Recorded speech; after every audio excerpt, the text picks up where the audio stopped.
세상을 살면서 우리는 여러 가지 일들을 경험하며 살아갑니다. 내가 오늘 하루에 경험한 일들만 하더라도 여러 가지 많은 것들이 있겠죠. 하루에 내가 경험했던 일들을 일기장에 기록한다라고 한다면 나는 오늘 어떤 일을 경험을 했나라고 생각을 하게 될 겁니다. 그 가운데는 행복한 일도 있을 겁니다. 그 가운데는 조금 뭔가 마음 아프거나 슬프거나 화가 나는 일들도 경험을 했을 수 있습니다. 하루를 살아가면서 우리는 언제나 늘 행복하지도 않고 늘 불행하지도 않는 삶을 살아갈 때가 많다라는 것이죠. 물론 그 비율에 있어서 행복이 더 크거나 불행이 더 크거나 할 때는 있지만 우리의 삶이 언제나 행복하지도 언제나 불행하지도 않다라는 이야기입니다. 그런데 한번 생각해 보시길 바랍니다. 내가 행복한 이유, 내가 불행하다고 생각하는 이유, 화가 난다고 생각하는 이유, 내가 기쁜 이유, 다 어떠한 이유로 나는 그러한 감정들을 느끼며 살아갈까요? 내가 오늘 하루를 돌아보며 기쁜 일이 있었다면 내가 왜 그 일로 기뻤는지 한번 생각해 보시길 바랍니다. 내가 오늘 하루를 살아가며 조금 뭔가 마음이 안 좋은 일이 있었다, 언짢은 일이 있었다라고 생각이 되면 왜 그런 일이 있었는지 한번 생각해 보시길 바랍니다. 왜 그러신가요? 다양한 이유 때문에 그러겠지만 대부분의 경우 우리는 다른 사람들과의 다른 사람들이 내 주변에 존재함으로써 다른 사람들과 그 관계 가운데에서 기쁘거나 슬프거나 행복하거나 화가 나는 경험을 하게 된다는 것을 알 수가 있습니다. 복권에 당첨이 되었을 때 기쁠 수도 있죠. 월급을 받았을 때 기쁠 수도 있습니다. 시험 성적 좋게 나왔을 때 기쁠 수 있습니다. 여행 갈 때 기쁠 수 있죠. 맛있는 음식 먹을 때 즐거울 겁니다. 좋은 집에서 살아도 즐거울 겁니다. 그렇다면 언제 슬플까요? 이와 반대가 될 때 슬프겠죠. 아마도 기쁨의 상황과 정반대가 되는 상황이라면 슬프지 않을까 생각이 듭니다. 이러한 일련의 기쁨과 슬픔은 혼자서는 절대로 느낄 수가 없다라는 이야기입니다. 내가 혼자서 살아갈 때에는 절대로 느낄 수 없는 감정을 우리는 함께 살아가는 가운데 가지게 된다는 것이죠. 어쩌면은 복권에 당첨된 것과 다른 사람과 무슨 관계입니까? 라고 생각을 할 수도 있습니다. 내가 열심히 돈 벌어서 월급 받는 게 다른 사람이랑 무슨 관계가 있습니까? 라고 생각을 할 수도 있습니다. 나 혼자 잘 벌어서 내가 잘 사는데 그것이 다른 사람과 어떤 관계가 있나요? 라고 여긴다면 그것은 어쩌면 1차원적인 생각일 수 있다는 것이죠. 돈이라고 하는 것 자체가 주는 의미가 관계성을 이야기하기 때문입니다. 돈이라는 것이 의미하는 것 그 자체가, 그 가치가 사람의 관계성이 없이는 성립하지 않는다는 이야기죠. 내가 돈이 아무리 많아도 무인도에 혼자 있다라고 한다면 아무런 관계성을 나는 가질 수가 없기 때문에 그 돈은 휴지 조각에 불과할 것입니다. 결국에는 우리는 어떠한 상황이 되었든 기쁜 상황이 되었든 슬픈 상황이 되었든 다른 사람들과의 관계에 있어서 우리는 그 감정을 느끼게 된다는 것이죠. 내 주변을 살펴보면 나를 기쁘게 해주는 사람이 있고 나를 슬프게 해주는 사람도 있다라는 이야기입니다. 우리는 그 가운데에서 여러 가지 감정을 느끼며 살아가지만 여러 가지 감정을 느끼며 살아가는 가운데 기쁨과 슬픔, 우리가 느끼는 여러 가지 감정 가운데 내가 좋아하는 사람이 언제나 나에게 기쁨만을 주지 않는다는 사실도 함께 경험합니다. 내가 그 사람에게 기쁨을 받기는 했지만 그 사람이 나에게 언제나 기쁨을 주지는 않는다는 이야기죠. 나에게 슬픔을 주는 사람이라고 할지라도 그 사람이 언제나 나에게 슬픔을 제공하지만도 않는다는 이야기입니다. 사람의 관계는 때로 변하기 때문이라는 것이죠. 우리가 아무리 절대적이고 신뢰하는 관계라고 이야기를 하더라도 그 관계는 때로는 변하게 될 때가 있습니다. 동네에서 소꿉친구로 지냈던 친한 친구가 나중에 결혼해서 부부가 될지 어떻게 합니까? 그리고 또한 서로 사랑하기 때문에 결혼했던 그 부부관계가 일련의 과정으로 여러 가지 이유로서 틀어지고 어긋나다가 결국에는 얼굴조차도 보지 않고 살아가는 원수로 바뀌게 되는 그러한 모습들을 우리는 종종 발견하기도 합니다. 그렇기 때문에 사람들은 오늘의 친구가 내일의 적이 될 수도 있고 지금의 적이 내일의 친구가 될 수 있다라고도 이야기를 합니다. 사람의 관계에 있어서 절대적인 것은 없다라는 이야기이죠. 서로 간의 이해관계와 서로가 가지고 있는 생각에 따라서 움직이는 것이 사람의 관계라고 할 수 있습니다. 만일 우리가 이 관계에 대해서 절대적인 신뢰의 감정을 품고 있다면 이로 말미암아 더욱 큰 마음의 상처를 경험할 수 있다라는 이야기이기도 합니다. 그렇기에 우리는 우리는 주님과의 관계에 대해서 늘 생각해 보면서 살아가야 합니다. 내가 처음에 주님과 관계를 맺을 때 나는 주님을 정말로 잘 믿는 사람입니다. 나는 정말로 주님을 신뢰합니다. 나는 정말로 주님을 잘 믿고 있습니다. 라고 이야기를 하다가도 어느 순간 돌아보면 나와 주님의 관계가 틀어져 있는 것을 발견할 때가 있다라는 이야기이죠. 관계라는 것이 늘 일정하지 않고 변화한다라는 것은 내가 그 관계를 유지하기 위해서 늘 관심을 가지고 있고 신경을 써야 한다라는 이야기입니다. 한번 생각해 보세요. 내가 가장 친하다고 생각되는 사람, 내가 가장 소중하다고 생각되는 사람하고 가졌던 그 관계가 때로는 많은 다툼 가운데서도 그 관계를 가지고 있다라고 한다면 나는 그 관계를 해소하기 위해서 노력을 할까요? 아니면 그냥 가만히 두기 위해서 두고만 보고 있을까요? 우리가 가지고 있는 가장 친밀한 관계도 때로는 불화와 다툼이 생기기 마련입니다. 그렇다면 내가 주님과 가지고 있는 그 관계가 언제나 동일하다라고 생각하는 것 자체가 조금 이상한 말이라고 할 수 있다는 것이죠. 내가 주님과의 관계, 내가 주님과 맺어가는 그 관계를 날마다 확인하고 날마다 다시 한번 점검해 보지 않는다면 언젠가 우리는 매너리즘에 빠지게 되어서 그 절대적인 마음에 따라 주님을 내가 믿고 있다라고 착각하게 되는 상황에 놓일 수도 있다라는 것입니다. 주님께서는 우리를 자신의 생명을 주실 정도로 사랑하고 계시지만 그 사랑을 받는 우리가 주님과의 관계를 계속해서 지속적으로 점검하지 않는다면 우리는 내가 믿고 있다라는 착각 속에 빠질 수 있다라는 이야기이죠. 주님께서 우리를 한결같은 사랑으로 대하지만 우리는 그렇지 못할 때가 많이 있습니다. 오늘 본문의 말씀을 그렇게 함께 묵상하면서 주님을 찾는 모습, 우리가 주님과 만나는 그 모습 가운데 나는 주님을 어떻게 대하고 있는지에 대해서 조금이나마 함께 나와 주님의 관계를 돌아볼 수 있는 시간을 가지게 될 수 있기를 바랍니다. 오늘 본문 가운데 주님께서는 어디로 가시나요? 주님께서는 사마리아 마을을 떠나서 이제 갈릴리 마을로 방문하고 계시는 상황 가운데 계십니다. 그 이전까지는 사마리아 마을에 계시다가 이제 갈릴리 마을로 등장하는 부분이 오늘과 지난주부터 계속 이어져 오는 본문 가운데 한 부분이라는 것이죠. 갈릴리에 있는 가나라고 하는 지역은 주님께 매우 특별한 곳이라고 할 수가 있습니다. 주님께서 가장 처음 이 세상에서 능력을 행하신 곳이 바로 갈릴리 가나의 혼인잔치였기 때문이죠. 기쁨과 즐거움이 가득한 그 자리에서 주님께서는 함께 하셨습니다. 그런데 이번에는 상황이 조금 다릅니다. 주님께서 갈릴리 가나에 도착을 하셨을 때 그곳에서 주님은 한 사람을 만나게 되는데 왕의 신하를 만나게 되었죠. 그 아들은 죽을 병에 걸렸습니다. 왕의 신하는 주님을 만나서 주님께서 자신의 그 사랑하는 아들의 병을 고쳐주시기를 원합니다. 가나의 혼인잔치에서 주님께서 능력을 행하셨지만 아무도 그 일을 행하신 줄을 알지 못했던 것과는 조금 다른 차원의 이야기죠. 이미 사람들은 그 사실을 알고 있었고 주님께로 그 고위 관리가 찾아올 정도로 사람들 사이에서는 그 일이 파다하게 퍼져 있었다라는 이야기입니다. 주님께서 우리가 기쁨의 자리와 축하의 자리에서 포도주가 떨어졌을 때 그 사실을 알았던 사람들은 아무도 없었지만 주님께서는 그 현장에서 분명히 능력을 행하셨죠. 그리고 그 당시에는 몰랐던 사람들도 그 잔치가 끝나고 나서 그 하인들이 그 사실을 알고 있었던 그 하인들이 가만히 그 사실을 두고만 보았을까요? 우리가 신기한 일을 마주하고 놀라운 일을 마주하면 입이 간지러워서 가만히 있지 못하는 것처럼 아마 그 하인들 주변에 있던 다른 하인들에게 그리고 그 잔치에 참여했던 다른 사람들에게 어쩌면 그 연회장에게까지 연회가 끝나고 난 다음에 모여있었던 그 사람들에게 그 이야기를 전했을 것은 어렵지 않게 생각을 해볼 수가 있습니다. 사람들은 모두가 함께 경험하였던 그 놀라운 사실, 그 사실을 공유하였고 그 주님의 능력을 나중에서야 깨닫고 무척이나 신기해했겠죠. 놀라워했을 겁니다. 주님에 대한 소문은 그와 함께 빠르게 퍼져갔을 겁니다. 근데 거기에다가 불에다가 그 기름을 붓듯이 이제 예루살렘에서 있었던 그 일들이 이곳에까지 퍼져서 소문이 나오고 있습니다. 그렇다면은 주님께서 이 자리에 오셨을 때 많은 사람들이 주님을 알아보고 주님이 그런 일을 행하셨대라고 이야기를 했을 것은 불을 보듯 뻔한 이야기입니다. 예루살렘에서 행하신 성전 정화의 사건과 가나의 혼인잔치에서 물을 포도주로 만드신 주님, 그 주님이 다시 이곳에 오셨다라는 이야기를 듣는 순간 주님의 주변에는 많은 사람들이 모여서 주님을 마주했을 거라는 이야기이죠. 우리가 특별한 일을 목격하게 된다면 가지는 생각은 여러 가지가 있습니다.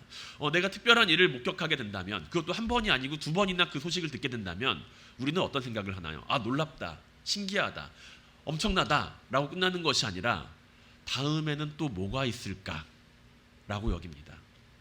주님께서 이 자리에 오셔서 물을 포도주로 바꾸셨어요. 그리고 수많은 사람들이 하시지 못하는 일을 행하셨습니다. 그렇다면 우리 속에서, 마음속에서 가지게 되는 생각 가운데 한 가지는 주님께서 또 뭐를 보여주실까라는 것을 기대한다라는 것이죠.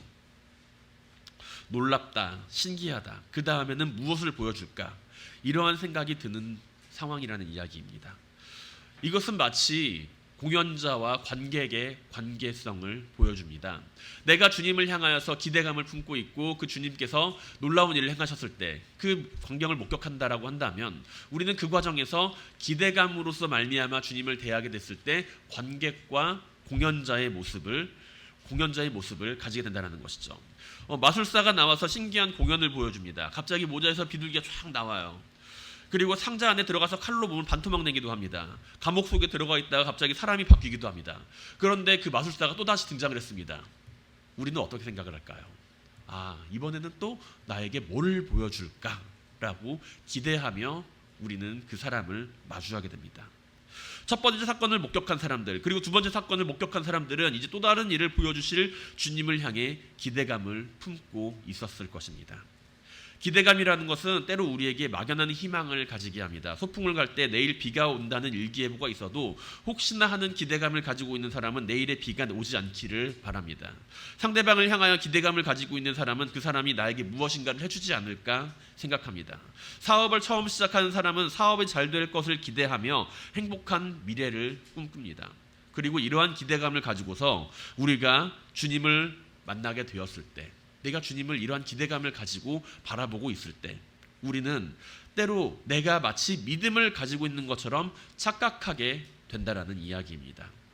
나는 주님을 향하여 기대감을 가지고 있어요 라는 그 이야기가 마치 나는 주님을 믿고 있습니다 라는 이 이야기처럼 작용할 때가 있다라는 것이죠. 기대감을 가지고 있는 것이 내가 마치 믿음을 가지고 있는 것처럼 포장된다는 것입니다. 그러나 분명 기대감과 믿음은 우리의 삶에서 다른 모양으로 나타납니다. 만약 우리가 주님을 향하여서 기대감을 품고 살아간다라고 한다면 이번에는 과연 어떤 일을 보여주실 것인가 라는 모습으로 주님을 마주하게 될 것입니다. 물을 포도주로 변하게 되는 기적을 보았고 다른 사람이 하지 못하는 일을 내가 목격하게 되었을 때 주님을 향한 기대감이 우리 마음속에는 솟아납니다. 그러나 이러한 주님을 바라보는 시선은 우리가 주님과의 관계에 있어서 마술사와 관객으로만 자리를 잡게 만든다라는 것이죠. 나는 그저 관객에 불과하고 주님께서는 일을 행하시니 놀랍다, 박수 짝짝짝 치고 끝난다라는 이야기입니다. 탄성을 지르면서 놀랍다라고 이야기를 하죠. 그 가운데 믿음은 없습니다. 가끔 마술사가 자신의 마술을 조금 더 신비롭게 보여주기 위해서 관객들을 무대로 초청합니다. 자, 여기 계시는 그 손님들 가운데 한 분이 놀라우셔서 저와 같이 마술을 해보실 분 계신가요? 라고 하면서 상대 그 관객의 주머니에서 돈을 꺼내서 이제 그 돈으로 돈이 사라지게 하는 마술, 아니면 그 돈이 어딘가에서 다시 나타나는 마술, 아니면 그 사람이 가지고 있는 핸드폰이 사라지거나 다시 어딘가에서 등장하고 하는 그런 마술들을 하죠. 관객은 그 모습을 보면서 신기합니다. 저 사람이 내 물건을 가지고서 나를 통해서 새로운 마술을 보여주는데 나는 그것을 몰라요. 신기하죠. 그 모습은 참으로 신기하기 그지였습니다. 하지만 신기할 뿐 어떤 믿음의 모습도 나타나지는 않습니다. 만약 우리가 주님께서 하시는 일만 바라보길 원한다면 우리는 관객의 자리에 있을 뿐입니다. 내가 주님께서 하시는 일만을 바라보기를 원한다면 나는 주님과의 관계에 있어서 나는 주님을 믿어요 라고 이야기를 함에도 불구하고 나는 주님과 아무런 관계도 없다라는 이야기죠. 우리가 주님과의 가지는 그 관계는 어떠한 관계인가요? 마술사와 관객의 모습이 아닙니다. 주님께서 함께 하시는 그 자리는 무대 위가 아니라 우리의 삶입니다. 우리의 삶 가운데 주님께서 함께 하신다고 이야기를 한다면, 나는 주님께서 나를 통해서 일하시기를 원한다고 이야기를 한다면 주님께서 어떤 일을 행하실까 기대하기에 앞서서 내가 주님을 믿고 있어야 합니다. 주님께서 하시는 일을 우리는 기대할 수 있지만 그 기대가 믿음을 앞질러서는 안 된다라는 이야기이죠. 우리는 주님께 하실 일을 기대할 수 있습니다. 하지만 그 기대가 우리가 가지고 있는 믿음보다 앞서는 순간 우리는 주님을 더 이상 믿지 않고 주님께 기대감만 품고 있는 사람이 될 수 있습니다. 우리는 믿음을 가지고서 주님을 바라보며 주님께서 하실 일에 대해서 신뢰하며 살아가야 합니다. 믿음이라고 하는 것은 내가 기대하는 것을 원하는 것이 아닙니다. 믿음이라고 하는 것은 내가 주님께서 하실 일을 바라보면서 신뢰하는 것입니다. 분명 믿음에는 기대가 따르기 마련이죠. 내가 믿는다라고 하는 그 이야기 안에서 주님께서 하실 일을 바라보며 두근거리는 마음을 가질 수 있습니다. 기대감을 품을 수 있습니다. 우리에게 믿음을 통해서 많은 것을 이루실 주님을 우리는 기대할 수 있습니다. 그러나 이 기대감이 믿음을 넘어서지 않게 되기를 바랍니다. 우리가 주님을 믿는 이유는 주님께서 나를 부유하게 하셨고 건강하게 하셨고 큰 일을 하셨기 때문에 내가 주님을 믿고 있는 것이 아닙니다. 주님께서는 우리를 위해 십자가에 달리셨고 죽으셨으며 부활의 첫 열매로 나타나셨기 때문에 우리는 주님을 믿고 따르는 사람들입니다. 자신의 생명을 바치면서까지 우리를 구원하시기를 원하시는 그 주님의 사랑에 대하여 우리는 믿음으로 화답해야 한다는 것이죠. 하나님은 자신의 아들을 이 세상에 보내셨습니다. 이것은 우리를 향한 하나님의 선교적인 모습을 보여줍니다. 하나님께서는 그 먼 하늘나라 꼭대기에서 아무도 보내지 않은 상태로 우리를 향해 다가오신 것이 아니라 자신의 아들을 이 땅 위에 보내심으로써 우리와 관계를 맺기를 원하셨고 우리에게 복음을 전해주시기를 원하셨고 우리에게 생명을 살릴 수 있는 길을 제시해 주시기를 원하셨습니다. 주님께서 이 땅에 오셔서 하나님과의 관계를 우리에게 알려주시며 그분의 자녀로 살아갈 수 있게 하신 것은 표적과 기사를 보고서 믿는 자들이 아니라 하나님의 말씀 안에서 하나님을 향한 믿음과 신뢰를 가지고 살아가게 되는 인생을 원하셨다는 것을 우리는 반드시 기억해야 합니다. 믿음을 가지고 살아간다는 것. 믿음을 가지고 살아가며 우리는 많은 것들을 때로는 기대할 수 있습니다. 주님께서도 믿음을 가지고 기도하는 자들에게 모든 것들을 받을 줄 알라라고 말씀을 하십니다. 하지만 내가 기대하고 있는 것을 주실 주님을 믿는 것이 아니라 가장 좋은 것으로 우리를 채우실 주님을 믿으며 살아가는 모든 성도님들이 되시기를 주님의 이름으로 간절히 축원드립니다. 또한 우리는 주님을 찾으며 어떠한 상황 가운데 내가 주님을 만나는지에 대해서 한번 돌아볼 필요가 있습니다. 내가 주님을 믿는다라고 이야기를 할 때, 내가 주님을 찾는다라는 이야기를 할 때 우리는 때로 내가 어떤 상황에서 주님을 찾고 믿고 있는지를 돌아보아야만 합니다. 모든 상황 속에서 우리는 분명히 주님을 찾아야 하죠. 그렇지만 우리가 주님을 찾는 순간들을 돌아보았을 때 아마도 우리는 절망 속에서 만나는 주님의 모습이 더욱 많다는 사실을 떠올릴 수가 있을 겁니다. 절망이라고 하는 것은 그다지 듣기 좋은 말은 아닙니다. 당신 참으로 절망 가운데 있습니다. 당신의 인생은 참으로 절망스럽습니다. 그런 이야기를 듣기 좋아하는 사람은 아무도 없다라는 이야기죠. 그러나 한편으로는 이러한 상황 가운데, 이러한 절망적인 상황 가운데 우리가 주님을 만난다라고 한다는 것 자체가 어쩌면 무척 아이러니한 모습이라고 할 수가 있습니다. 그러나 한편으로는 감사한 일이라는 생각을 하게 된다는 것이죠. 우리는 우리의 인생에 문제가 발생했을 때 가장 절실히 주님을 찾으며 주님께 매달립니다. 이런 이야기가 있습니다. 교회에 새벽 기도를 나오는 사람들이 많이 있는데 그 가운데 이제 못 보던 얼굴이 생기면 갑자기 담임 목사님은 긴장한다는 거예요. 새벽 기도에 저 성도님이 나왔으니까 감사하다 그렇게 생각하는 것이 아니라 못 보던 얼굴이 새벽 기도에 등장을 했다라고 하면은 긴장을 해요. 왜 긴장을 할까요? 저 집에 뭔가 문제가 생겼나? 라는 것이죠. 저 집에 갑자기 문제가 생긴 건 아닌가라는 생각을 가지고서 왜 저분이 갑자기 안 나오시던 분이 새벽 기도를 나왔을까라고 생각을 하고 긴장을 하게 된다는 것입니다. 우리는 우리의 인생에 문제가 발생했을 때 가장 절실하게 주님을 찾으며 주님께 매달립니다. 주님을 가장 절실히 찾았을 때 자신의 모습을 기억해 본다면 인생에 가장 큰 문제가 닥쳤을 때 중요한 순간 가운데 무엇인가를 해야 할 때 내 힘으로는 뭔가 판단이 안 설 때 그럴 때 우리는 주님을 찾아간다는 것이죠. 오늘 본문에 등장하는 왕의 신하 그 왕의 신하는 직위가 매우 높은 사람이었을 겁니다. 왕의 신하라고 나오는 그 이름 자체에서 우리는 그 신하가 어떤 직위를 가지고 있는지는 알지는 못하지만 그 갈릴리 지역을 통치하던 헤롯 안티파스의 충실한 신하 정도였다. 하지만 그가 사회적 지위가 꽤 높은 친구였다라는 것 정도는 어렴풋이 짐작을 해볼 수가 있을 겁니다. 그런데 그러한 사회적 지위가 높은 왕의 신하가 주님을 찾아와서 자신의 아들을 살려주시기를 간절히 청합니다. 사회적으로 높은 자리에 있었던 만큼 그 아들을 살리기 위한 노력을 수없이 하였을 겁니다. 오늘 성경에 번역된 이 병들었더니라고 하는 이 표현은 헬라어로는 에스테니아라는 말을 사용하고 있습니다. 이것은 아스테니오의 미완료 시대로 그 아들이 갑작스럽게 어느 날 갑자기 빡 병이 걸린 것이 아니라 그 이전부터 꾸준하게 아팠어요. 그 아픈 기간이 좀 됩니다. 오늘 갑자기 아픈 게 아니라 아픈 기간이 뭐 일주일이 됐든 열흘이 됐든 기간이 좀 된다라는 이야기입니다. 몇 년 동안 아팠을 수도 있고요. 그 아들이 이제 결국에는 죽을 위기에 처했습니다. 계속해서 병을 앓고 있었던 그 아들이 이제는 죽을 위기에 처했습니다. 이 에스테니아라고 하는 동사는 약해진 상태라고 하는 의미를 또한 가지고 있는데 약하다, 힘이 없다라는 의미로 사용되는 이 단어를 사용하는 것으로 바라보았을 때 이미 신하의 아들은 더 이상 가망이 없는 상태다라는 정도를 우리는 추측해 볼 수가 있죠. 병의 원인은 성경에 기록되어 있지 않지만 아마도 아버지는 이 병을 고치기 위해서 수없이 많은 노력을 했을 겁니다. 용하다는 의원은 다 찾아갔을 것이고 좋다고 하는 약은 다 먹었을 겁니다.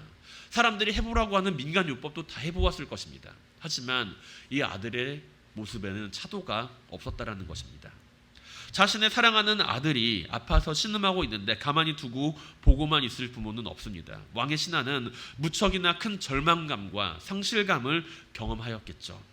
그리고 사랑하는 아들을 위해서 무엇이든지 해주고 싶지만 사람의 노력으로는 결국에는 할 수 있는 일이 아무것도 없다라는 것을 경험을 했을 겁니다. 그리고 그 상황에서 이 왕의 신하는 주님을 만납니다.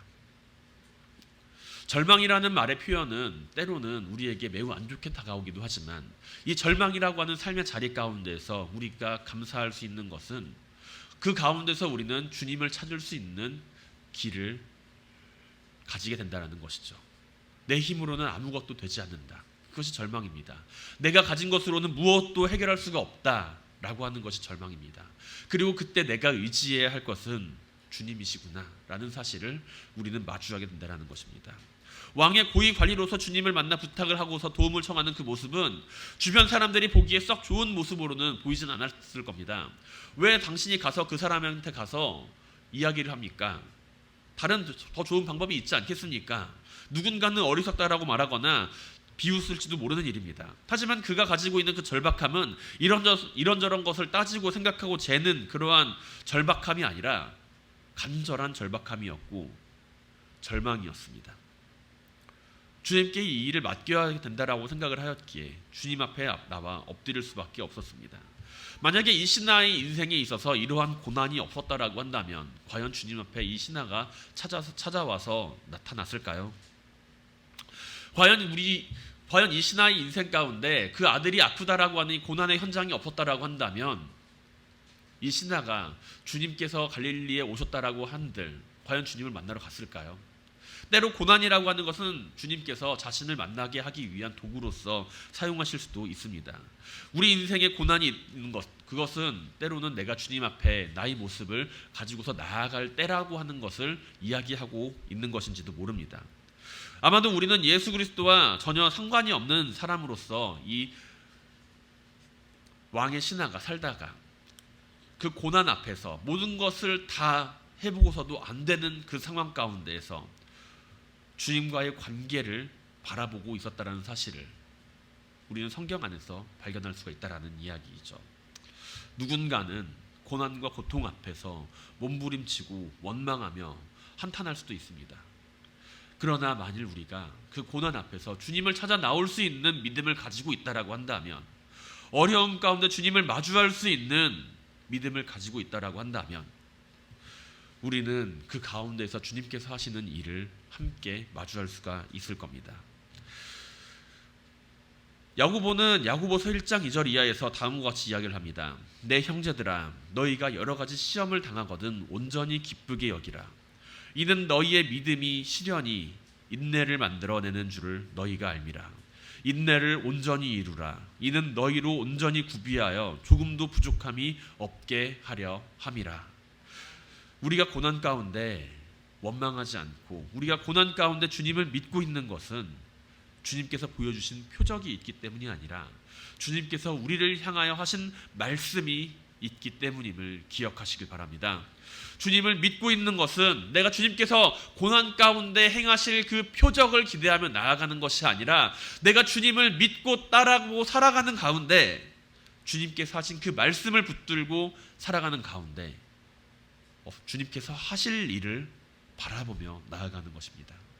이것은 기대감과는 조금 다르죠. 기대감은 주님께서 이렇게 저렇게 이렇게 해주기를 기대하는 것입니다. 그러나 내가 주님을 믿으며 고난 가운데 주님 가운데 나간다는 것은 물론 내가 생각한 길도 있겠지만 그보다 더 좋은 길을 인도하실 그 주님을 신뢰하며 나아간다는 이야기입니다.